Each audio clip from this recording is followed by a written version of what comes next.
अब तो सांप निकल गया, लकीर छेद तो जाओ, होता कुछ नहीं। छेद तो जाओ, कुछ भी करो जाओ। अब तो जो ना करना वो तो ठान लें। जो खिलाफ आया है बिल्कुल हम इसकी मुखालफत करते हैं। ये बिल्कुल जो है मुसलमानों के खिलाफ है, ऐसा नहीं करना चाहिए था। हुकूमत ने इसके लिए कमेटी बनाई थी। इस सिलसिले में जब तक तमाम शुकूक व शुबहात आशंकाएं दूर न हो जाती, उस वक्त तक वक्फ बिल लाने में जल्दी नहीं करनी चाहिए थी। बजाय इसके कि सरकार वक्फ की जायदादें खाली करती और वक्फ की जायदादों पर सरकार की नियत अच्छी नहीं है, उन पर सरकार कब्जे करना चाहती है। अरे हमें भी जीना तो तुम भी जियो। आए दिन ये दिन रोग रह गया, अब दिवाली थी, अब होली था, अब मीट रह गया। दर्शकों, आप जानते ही हैं कि कैसे बीती रात लोकसभा में वक्फ बोर्ड बिल प्रस्तुत हुआ। विपक्ष पक्ष में गहमा गहमी चली, तकरार हुई, तीखे प्रहार हुए, बयानबाजियां हुई। लेकिन वही मसला टकता है कि लोकसभा में बिल प्रस्तावित होने के बाद पास हो गया। और इसी सिलसिले में आज हम मौजूद हैं मुजफ्फरनगर के उस एरिया में जहां पर मुस्लिम समुदायों की भरकम दिखती है, मुस्लिम समुदाय के लोग ज्यादा दिखते हैं। मैं बात कर रही हूँ मीनाक्षी से सटे खाले पार की। तो हम यहाँ पर बैठे सभी लोगों से बात करेंगे, क्या वक्फ बोर्ड पर उनकी क्या प्रतिक्रिया है। सबसे पहले मैं आपसे बात करूंगी, सर आपका नाम? दिलशाद पहलवान। दिलशाद पहलवान जी, देखिए बीती रात लोकसभा में वक्फ बोर्ड जो है बिल वो पास हो गया है, उस पर क्या कहना है आपका? पास अब तो सांप निकल गया, लकीर छेद तो जाओ, होता कुछ नहीं। छेद तो जाओ, कुछ भी करो जाओ। अब तो जो ना करना वो तो ठान लें। जिन्हें जो करना वो ठान ली। इन्होंने ठान लिया। इन्हें तो तिफरकेबाजी की एक एक बात कहनी है। आज जुमा है तो आज होली है, आज होली है तो कल जुमा। जैसे कभी जोली होली और जुमा कभी लाइव में आया ही नहीं था, इसे इतना बड़ा पर वो बना दिया था। अब इनसे हम एक बात कहना चाह रहे, तुम क्या क्या हमसे लेना चाहो, हमें भी जीने दो और तुम भी जियो। हमसे एक लिस्ट बना के दे दो मुसलमानों को या मुसलमानों को रहनुमाओं को, ये चीज हमें दे दो और हम इसके ऊपर कोई ऑप्शन वो नहीं करेंगे, ऑब्जेक्शन।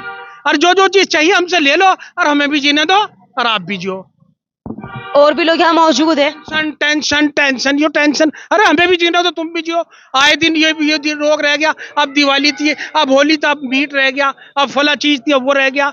एक चीज बता दो हमें, हम यूं कह रहे इंसानियत की तरफ से कि आप भी जियो, हमें भी जीने दो। मस्जिद चाहिए मस्जिद ले लो, क्या क्या चीज लोगे हमारे से तुम?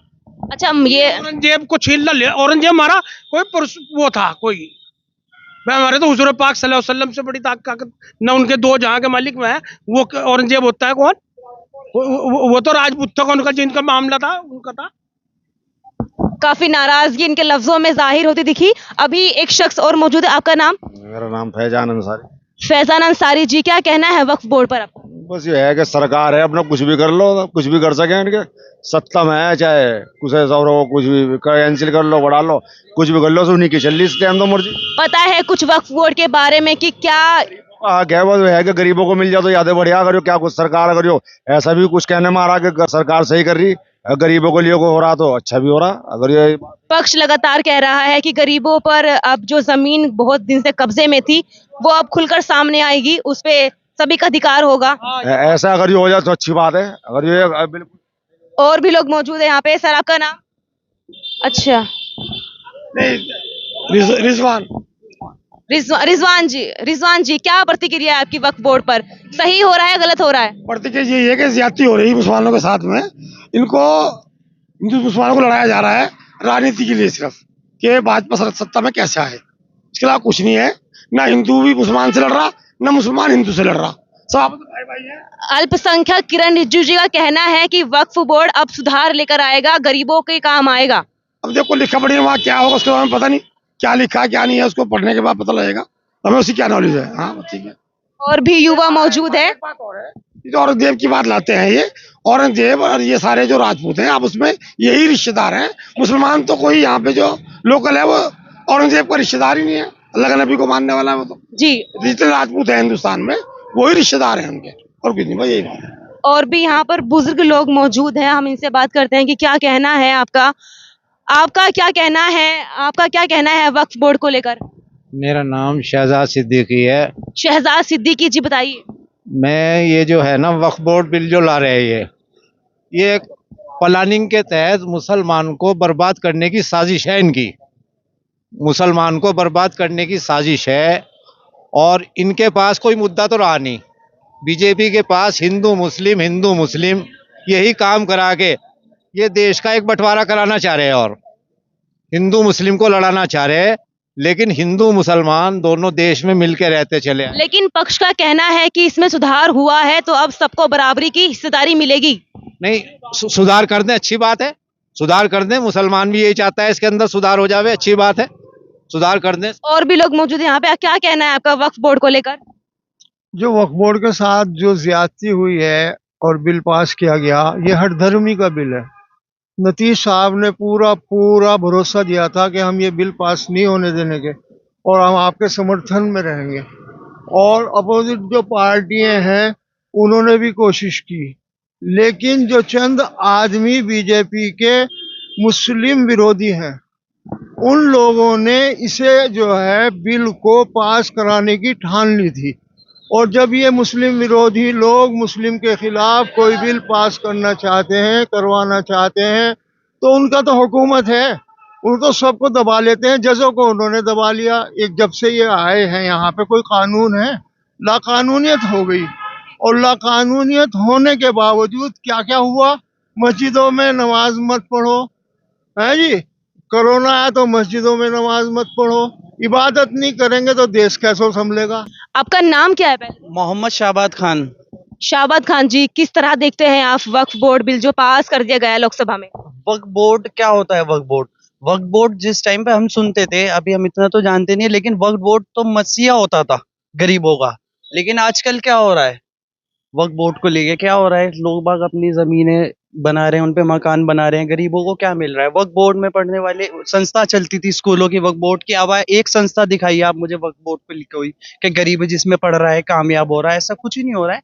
वो कुछ चीजें हैं जो गलत हो रही है सरकार के द्वारा भी, जैसे कि परेशान किया जा रहा है मुस्लिम समाज के लिए कि नमाजों में दिक्कत हो रही है, बहुत इश्यूज उठ रहे हैं। ये चीज को मुख्यमंत्री साहब को भी समझना चाहिए, सबका सम्मान करना चाहिए इस चीज को लेके। बस यही चीज कहना चाहता हूँ। बाकी जो सरकार का फैसला है हम उस पर आधारित करते हैं, अच्छी तरह मानते हैं उस चीज को, हम कोई खिलाफ नहीं है इस चीज के बिल्कुल भी। लेकिन ये चीज सरकार को भी समझनी चाहिए कि जैसे मुसलमान की सहूलियत बढ़ती चली जाएगी, इस चीज से उनको भी फायदा होगा। किसी एक को पक्ष बना के किसी को नुकसान पहुंचाना ये भी ठीक नहीं है। जो गलत है उनको गलत बताया जाए, जो सही है सही बताया जाए। ऐसा नहीं कि सबको एक ही तरीके से देखें, आप एक ही नजर से देखें। सबका साथ सबका विकास। यही मैं कहना चाहता हूँ। एक चाचा जी यहाँ पर मौजूद है, हम उनसे मालूम करते हैं कि नीतीश कुमार और चंद्रबाबू नायडू जैसे नेताओं पर उनकी क्या प्रतिक्रिया है। सर, उन्होंने लोकसभा में जो बिल पेश होने वाला था उससे पहले समर्थन किया, फिर बाद में पलटी मार दी, क्या कहना है आपका? ये दोगले हो गए, दोगली चाल हो गई इनकी। ये मुसलमान इनका कुत्ता हो गया, ये काम हो गया। तो क्या आगे से नीतीश जी को या फिर चंद्रबाबू के समर्थन में रहेगा मुसलमान? बिल्कुल नहीं रहने का। नाराज है आप इस बात से? बिल्कुल नाराज है। वक्फ बोर्ड को लेकर क्या प्रतिक्रिया है आपकी कि पेश होना चाहिए था, पास होना चाहिए था या नहीं चाहिए था? नहीं पास होना चाहिए था। आगे जो है हमारे उलमाए दीन जो इसमें निर्णय लेंगे वो हमारे सर माथे पे। इस्लामिक मामलात में, कानूनों में हस्तक्षेप सरकार लगातार करती आ रही है और ये भी कहती है कि इसमें हमने सुधार किए हैं, अब गरीबों को फायदा होगा। क्या ये बात सही है? बिल्कुल गलत है। कैसे? ऐसा है किसी हिंदू टूरिस्ट में जो है उसमें भी मुसलमान मेंबर बना लो। सारी की बात की गई है कि सबको हिस्सा मिलेगा, गरीबों के लिए भी ये फायदेमंद है, तो किस तरह देखते हैं आप इसको? बिल्कुल कोई फायदा नहीं है इसमें बेटे। इसमें तो साफ सीधी बात है कि अगर ये इन्हें इतने मेल मिलाप की बात है तो जितने हिंदू टूरिस्ट है उसमें भी मुसलमान मेंबर बनाए और इसमें फिर मुसलमान को कोई आपत्ति नहीं होगी कि शरायन बोर्ड की बात कर रहे हैं आप? जी जी जी जी। जितने भी हिंदू टूरिस्ट बने हुए हैं, हर जगह बड़े बड़े टूरिस्ट बने हुए हैं, उसमें भी मेंबर ले लें। कि वहाँ मुसलमान जा भी नहीं सकते, इसमें मुसलमान लोग उसमें जाए, सारे सब कुछ इनके अधिकार में आ जाएगा। आप कुछ कहेंगे? हाँ, ये जो खिलाफ आया है बिल्कुल हम इसकी मुखालफत करते हैं।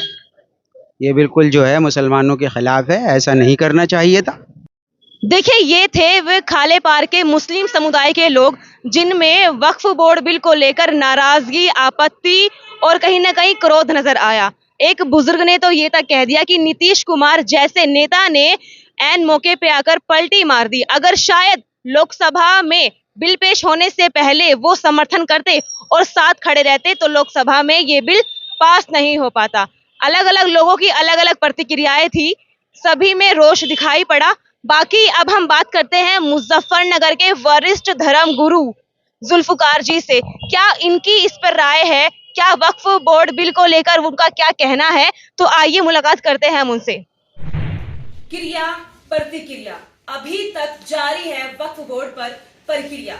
दोस्तों, बीती रात लोकसभा में वक्फ बोर्ड बिल पास तो हो गया, लेकिन मुस्लिम समुदाय का क्या कहना है, आज इसी सिलसिले में हमारे साथ मौजूद है ऑल इंडिया इमाम संगठन के अध्यक्ष और मुजफ्फरनगर के वरिष्ठ धर्म गुरु जुल्फकार जी। तो आज हम इससे जानेंगे कि वक्फ बोर्ड पर उनकी क्या प्रतिक्रिया है, क्या राय है। सर, बहुत बहुत स्वागत है पहले आपका हमारे प्लेटफॉर्म पर। बहुत बहुत शुक्रिया आपका। सर, कैसे देख रहे हैं जैसे कि पक्ष और विपक्ष में आपसी जो गहमा गहमी चल रही है वक्फ बोर्ड के लिए, बीती रात वक्फ बोर्ड बिल पास भी हो गया है, अब राज्यसभा में इस पर प्रक्रिया जारी है, आप कैसे देख रहे हैं सर इसको? देखिए, जहाँ तक के वक्फ बिल का ताल्लुक है, वक्फ बिल के ताल्लुक से गवर्नमेंट पक्ष का ये कहना है, सत्ता पक्ष का, कि हमने इस बिल के अंदर मुसलमानों के ताल्लुक से कुछ अच्छी चीजें लेकर आए हैं, लेकिन इसके बरखिलाफ जो मुस्लिम संगठन है, हमारा जो मुस्लिम पर्सनल लॉ बोर्ड है, उसके अंदर विभिन्न मुस्लिम संगठन है, वो एक मुत्तहिदा प्लेटफार्म है जो हिंदुस्तानी मुसलमानों का नुमाइंदा प्लेटफार्म है। हमारा मानना यह है कि जिस तरीके से हुकूमत ने इसके लिए कमेटी बनाई थी, इस सिलसिले में जब तक तमाम शुकूक व शुबहात, आशंकाएं दूर न हो जाती, उस वक्त तक वक्फ बिल लाने में जल्दी नहीं करनी चाहिए थी।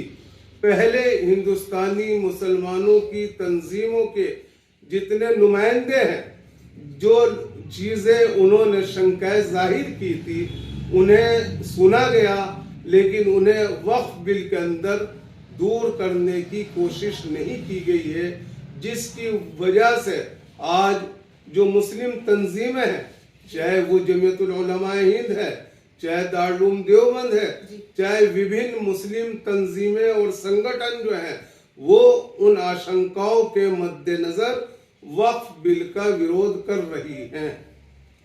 सर, बड़ा सवाल आपसे ये है कि क्या आप इसके विरोध में हैं या समर्थन में हैं?